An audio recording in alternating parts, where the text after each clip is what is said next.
G'day, how you going? It's Brad Shepherd here from Create PT Wealth, and here today with another one of our business building tips. And today is all about how do you close the sale.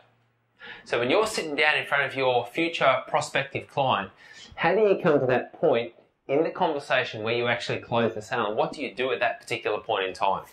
Now I want to give you a couple of tips from experience in terms of what you can put into your current regime. Tip number one is make sure that you ask for the sale. You want to ask for the sale. Now, you've got every right to ask, and the person sitting on the other side of you has got every right to either say yes or say no. Some people will, some people won't. And what you want to do is remove this fear that I could possibly get rejected. Be open to the fact that, hey, you can ask for the sale. Some people will, some people won't. You can genuinely want to do business with somebody.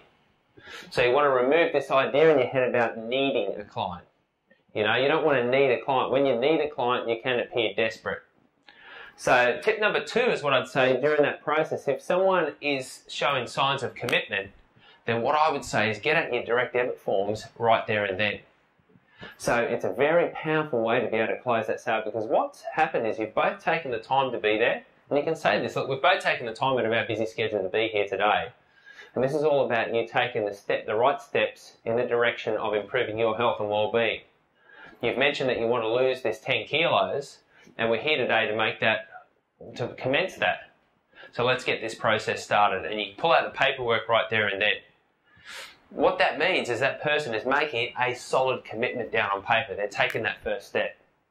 You want to think about how many times that person may have in the past taken steps towards improving themselves, maybe steps towards joining a gym or losing weight or doing any of that sort of stuff, and then bailed on themselves. Well, what you can say to them is this time is not going to be one of those times. This is a time where you make a commitment to move forward. Now, if anyone's concerned about trying to pull out that paperwork, my advice is just do it. Just get it out there. If there's any resistance from the other person, just say to them, look, if you go away from here and you decide in a few days' time this is not for you, I'll just tear this paperwork up.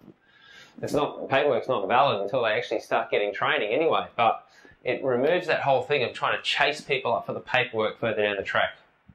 It also removes that little thing called buyer's remorse. So if that person leaves that meeting, goes home, and they're confronted with, you know, some sort of buyer's remorse going, oh, am I really going to do it this time?